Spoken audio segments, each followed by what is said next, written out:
Welcome to Telangana వెలుగు. నేను మీ రాజు. So ఇప్పుడు జూబ్లీహిల్స్ ఉప ఎన్నికలు ప్రస్తుతం మాత్రం హాట్ గా నడుస్తున్నాయి. ఎందుకంటే రూలింగ్ లో ఉన్నది కాంగ్రెస్ గవర్నమెంట్, అలాగే అది బీఆర్ఎస్ సిట్టింగ్ స్థానం కాబట్టి బీఆర్ఎస్ వర్సెస్ కాంగ్రెస్ మధ్యలో మాత్రం తగ్గఫోర్ నడుస్తుంది. ఇక్కడ భారతీయ జనతా పార్టీ మాత్రం కీలక రోల్ ప్రదర్శించే అవకాశం అయితే ఉంది. సో ఇప్పటి వరకు భారతీయ జనతా పార్టీ క్యాండిడేట్ లేడు కాబట్టి సో దీని గురించి అనేది మనం ఈ సర్వేలో తర్వాత మాట్లాడుకుందాం. అండ్ మనం దాదాపుగా రహమత్ నగర్ కావచ్చు, యూసుఫ్ కూడా కావచ్చు, అక్కడ ఉన్నటువంటి కొన్ని బస్తీలు కూడా వెళ్ళడం అనేది జరిగింది.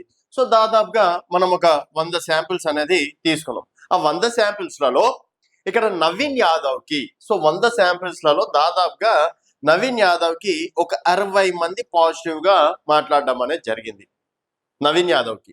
సో ఇక్కడ 40 మంది దాకా, సో ఇక్కడ అంటే 30 మంది అయితే బీఆర్ఎస్ పార్టీకి, ఇక్కడ కేసీఆర్, సో సునీత గారి కన్నా కేసీఆర్ మీద సానుభూతి అనేది ఎక్కువగా ఉంది.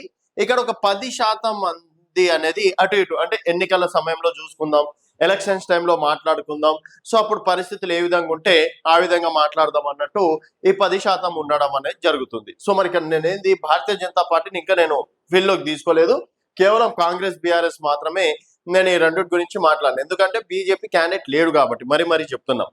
సో ఇక్కడ 100 మందిలో 60 మంది నవీన్ యాదవ్ కి పాజిటివ్ చెప్పడానికి రీజన్ ఏంటంటే 2014లో ఓడిపోయినటువంటి ఒకటి సానుభూతి కావచ్చు, 2018లో ఓడిపోయినటువంటి సానుభూతి కావచ్చు, 2023లో టికెట్ ఇవ్వకపోయినా కాంగ్రెస్ కి సపోర్ట్ చేశాడు.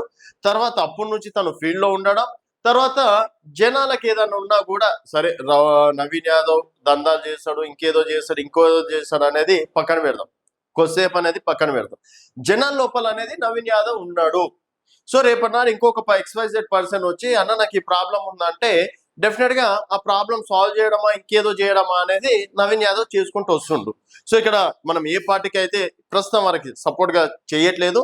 సో ఇక్కడ నవీన్ యాదవ్ నాకేంది రూపాయి అయ్యలేదు, ఇంకెవరో రూపాయి అయ్యలేదు. ఇక్కడ నేనేందంటే జనాలు చెప్పినటువంటి మాట నేను చెప్తున్నా.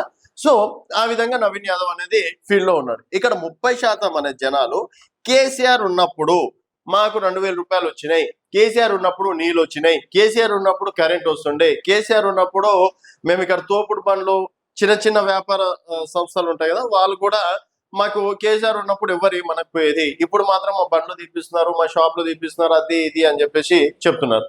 అండ్ ఇక్కడ మాగంటి గోపినాథ్ గారు మాకు రోడ్లు వేయించారు, లైట్లు వేయించారు, అది ఇది అని చెప్పేసి కొంతవరకు మాగంటి గోపినాథ్ గారి పైన కూడా సెంటిమెంట్ అనేది ఉంది. సో ఇప్పుడు ఈ 10%, ఈ 10 మంది అనేది సరే ఒక 5 మంది అటు ఒక 5 మంది ఇటు అయినా కూడా 35, 65 అవుతారు. సో ఇక్కడ ఒకవేళ భారతీయ జనతా పార్టీ వచ్చి ఇక్కడ ఒక 15% కనుక డౌన్ చేస్తే, ఇక్కడ ఒక 15% కనుక డౌన్ చేస్తే, సో డెఫినెట్ గా తర్వాత ఇక్కడ కేసీఆర్ గారు రంగంలో దిగితే, కేసీఆర్ గారు ఇక్కడ 35 కేసీఆర్ గారు రంగంలో దిగితే ఒక డెఫినెట్ గా ఒక 10% అనేది 45% అనేది వెళ్ళే ఛాయిసెస్ అయితే ఉంటాయి. అండ్ ఇంకోటి ఇక్కడ 15% మనం భారతీయ జనతా పార్టీ వేసుకున్న తర్వాత వరకు, ఎందుకంటే Bharatiya Janata party vote bank ఉంది, కిషన్ రెడ్డి గారు కేంద్ర మంత్రి ఉన్నారు కాబట్టి సో ఇజ్జత్ కోసమైనా తను ప్రచారం చేశారు, ఒక 15% అటు ఇటు మారుతాయి. ఇక్కడ 50% మిగిలిపోయేటువంటి కాంగ్రెస్ పార్టీ, ఇక్కడ 45 బీఆర్ఎస్ అనుకుందాం, ఒక 50 కాంగ్రెస్ అనుకుందాం. సో ఈ 5% చేంజ్ అవ్వడం పెద్ద కథ కాదు.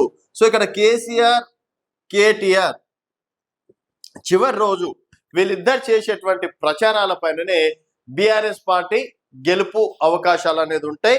అండ్ కేసీఆర్ రంగంలో దిగితే మాత్రం డెఫినెట్ గా బీఆర్ఎస్ పార్టీ అంతో ఇంతో మెజార్టీ సాధిస్తుంది. అండ్ ఇప్పుడున్నటువంటి పరిస్థితుల్లో ఎవరు గెలిచినా ఎవరు ఓడినా కేవలం 5,000 నుంచి 10,000 ఓట్ల మెజార్టీ తోటే. సో మనం 20,000 మెజార్టీ, 50,000 మెజార్టీ అనేది ప్రస్తుతం ఉన్నటువంటి పరిస్థితుల్లో ఇంపాసిబుల్. ప్రస్తుతం ఉన్నటువంటి పరిస్థితిని బేస్ చేసుకొని చేస్తే ఎవరు గెలిచినా 5,000 నుంచి 10,000 ఓట్ బ్యాంక్ మధ్యనే గెలిచే అవకాశాలు ఉంటాయి. సో ఇక్కడ బీఆర్ఎస్ పార్టీ ఓట్ చీలుస్తుందా బీజేపీ, లేకపోతే కాంగ్రెస్ ఓట్ బ్యాంక్ చీలుస్తుందా, లేకపోతే గతంలో వచ్చిన 25,000 కన్నా ఓట్ బ్యాంక్ అనేది పెంచుకుంటా పోతుందా అన్న దానిపైన కూడా ఇక్కడ గెలుపోటములు అనేది డిపెండ్ అయి ఉంటాయి. And Bharatiya Janata party candidate వచ్చిన తర్వాత మరొక సర్వేలో మాట్లాడుకుందాం. అండ్ ఇప్పుడు ఉన్నటువంటి పరిస్థితిలో మాత్రం ఒక 5 నుంచి 10% వరకు కాంగ్రెస్ పార్టీ ఎడ్జ్ లో ఉన్నది. సో మరి దీన్ని మేనేజ్ చేయడం కూడా బీఆర్ఎస్ కి పెద్ద కథ కాదు. సో ఆల్రెడీ 6 గ్యారెంటీల కార్డులో బాకీ కార్డులు పంచుతుంది. తర్వాత కేసీఆర్ సెంటిమెంట్ అనేది ఎక్కడ యూజ్ చేసుకుంటున్నారు. అండ్ రీసెంట్ గా కాంగ్రెస్ మంత్రులు సునీత గారి మీద చేసినటువంటి వ్యాఖ్యలు కూడా ఒక రకంగా అది మైనస్ గానే ఉన్నాయి. అండ్ కాంగ్రెస్ నేతలు ఎంత సైలెంట్ గా ప్రచారం చేసుకుంటూ పోతే అంత బెటర్ కాంగ్రెస్ పార్టీకి. లేదు ఇట్లాంటివి కొన్ని అనుకోకుండా నోరు జారినటువంటి పదాలు కనుక చేస్తే మాత్రం డెఫినెట్ గా ఇలాంటి సమయంలో ఇప్పుడు దాదాపుగా నేను సునీత గారి మీద తుమ్మల గారు కావచ్చు, పొన్నం ప్రభాకర్ గారు చేసినటువంటి వాక్యాలు ఒక 2-3% ఓట్ బ్యాంక్ అయితే చేంజ్ చేస్తుంది. అరే పాపం తను ఏదో భర్త చనిపోయినటువంటి బాధలో ఉంది, ఇలాంటి సమయంలో ఇలాంటి వ్యాఖ్యలు చేస్తారా అని ఒక సెంటిమెంట్ కూడా దాన్ని వర్కౌట్ చేసుకునే అవకాశాలు ఉంటాయి. కాబట్టి సో ఇలాంటి సమయంలో ఇంత జాగ్రత్తగా వివరించి వెళ్తే ఆ పార్టీకి అంత బాగుంటుంది. సో ఇక్కడ కాంగ్రెస్ వర్సెస్ బీఆర్ఎస్ టఫ్ ఉంది. ప్రస్తుతం ఒక 5-10% కాంగ్రెస్ పార్టీ ఎడ్జ్ లో ఉంది. అండ్ మరి కేసీఆర్ రంగంలో దిగినాక అది ఏమైతుంది అనేది వేచి చూడాల్సిన విషయం. మీ అభిప్రాయాలు, ఎవరు గెలుస్తారు అనేది మీ అభిప్రాయాలు కూడా కింద కామెంట్ రూపంలో తెలియజేయండి. చూస్తూనే ఉండండి తెలంగాణ వెలుగు.